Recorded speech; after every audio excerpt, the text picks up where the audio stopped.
So when Timber's being a bad boy, oh gosh, we can teach him a lesson by turning him into a trophy, I guess.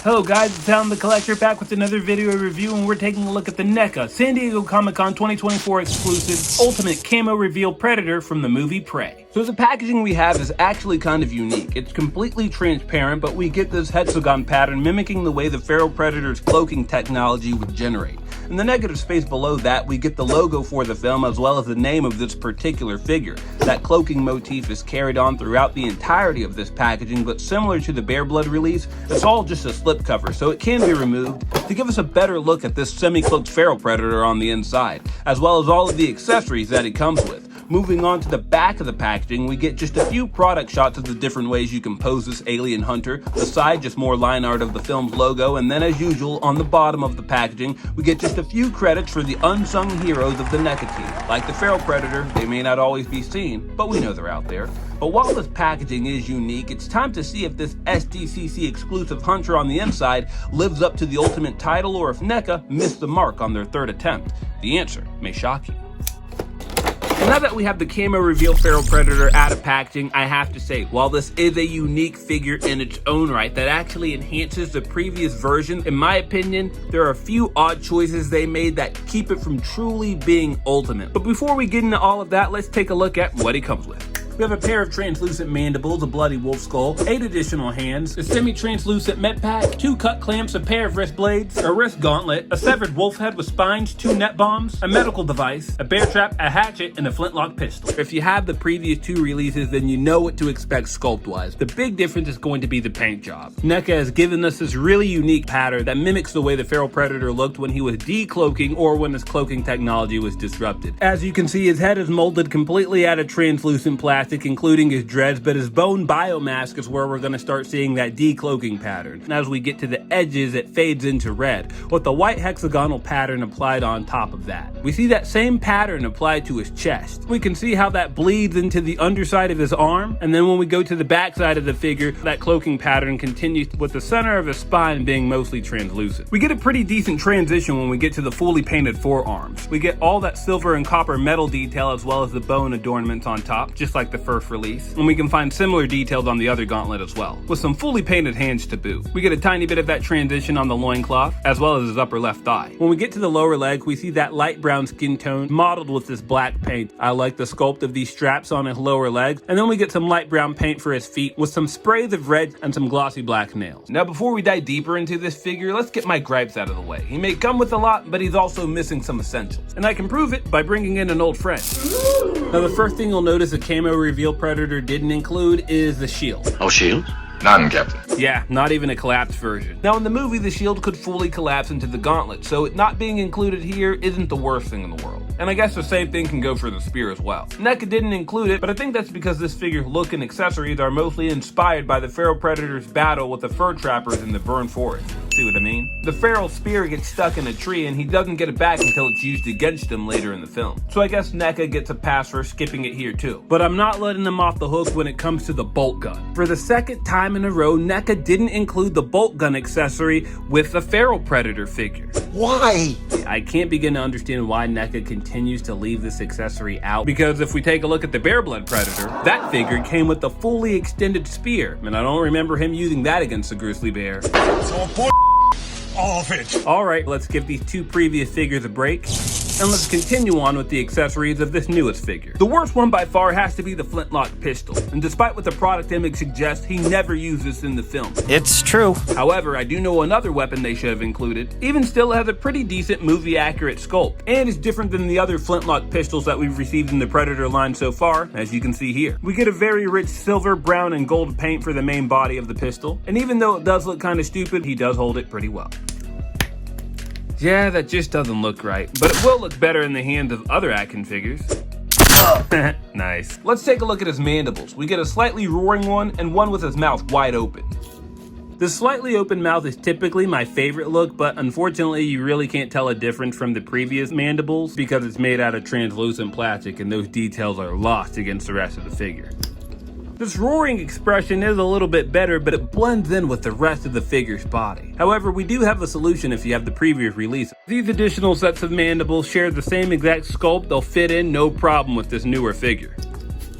I think we're getting somewhere. It looks really good from a front view, but when we get to the profile, there is no transition from the cloak to the flesh tones. But from the front, it's not too bad.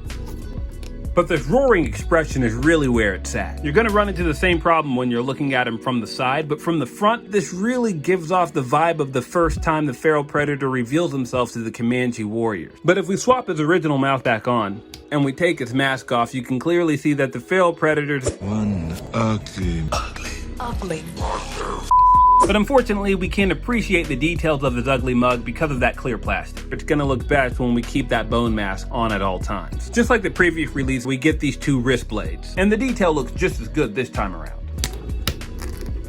He'll look pretty good with these wrist blades plugged right in, which means he'll be ready to do battle with any predator that comes his way. Like this timber figure, for example, the perfect companion piece to any of the feral predators you may have in your collection. So when Timber's being a bad boy, oh gosh, we can teach him a lesson by turning him into a trophy, I guess. That's not funny, that's just nasty. This is a gruesome accessory. I'm glad NECA included it. I love the look of the spine. It has a nice glossy red paint all over it, and underneath we're getting this off-white bone color. I love how deep that red paint gets as we get to the base of the wolf head. That looks so gross. While the skeletal details are pretty nice, I think the wolf's head in general leaves a bit to be desired. Definitely not one of NECA's best sculpts, so if you don't want to use it with the feral predator, it will pair nicely with NECA's ultimate dog creature from The Thing if you just kind of tangle it in along with the rest of its slimy viscera. But with an accessory this nasty, we're lucky the feral predator never leaves for a hunt without his trusty medical tool. You know, for those tough to clean trophies and stubborn wounds. It's a pretty small device, painted with copper and silver, and our hunter here can hold it if we give him the right hand. The feral predator could use it as a cauterizing tool in the film, which would leave behind these silver scars, which explains the silver paint we got on the original figure. But did you know this thing also sprays a dissolving gas? Let's try it out. Still a bit bloody, but it's a vast improvement. We can see that they already included a cloaked version of this wolf skull with this figure, and it's one of the many accessories they didn't include with the bare blood feral predator. During my review of that figure, I mentioned how you could use a skull that came with the dog creature as a workaround, but now you don't have to do that. All we have to do is use one of the clear hooks he came with and then hook it to the back of the figure, like so. So you guys can thank me for giving NECA the idea to include it here. Thanks. Next up, we'll take a look at this medical backpack. It's the same exact sculpt that we got the last two times. It's painted to look like it's decloaking. This gunmetal gray on top of this translucent plastic really helps to sell the illusion. When you go to the back, you can even see the magnet. The feral predator has two magnets located inside of his back, so you can plug it on either side, whichever is your preference, though the right side is technically more movie accurate. It's a really strong magnet, so you won't have any problem with this thing falling off by accident.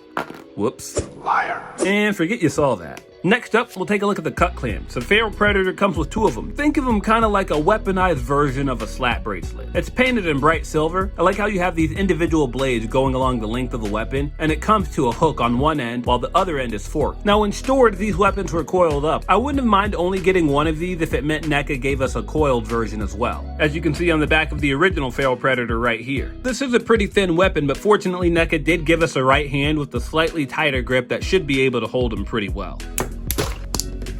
The feral predator used it to sever the leg off one of the fur trappers and also to free himself of the bear trap attached to his foot. Fortunately, NECA's given us the tools to replicate that scene with the bear trap included here. This is an entirely new sculpt from the Wolfman bear trap accessory I showed off in my first review, but unfortunately it doesn't function. The two clamps do have a little bit of give, but if you press on them too hard, they're likely gonna break. But it does come with the cool metal chain. If we flip this feral predator over, you can magnetize this to his back, and if you really wanted to, you could leave it there for storage. But unfortunately, what you can't do is actually attach this to his body. If you try to put this on his foot, it won't actually fit through the gaps, and if you try to force it, you'll likely break it. The same is true for his arms. They're just a bit too thick. You can kind of get it to friction on, but I do think you're much better off with this original Wolfman bear trap accessory. All you need to do is hook it up with a chain from a hobby store, and you're in business.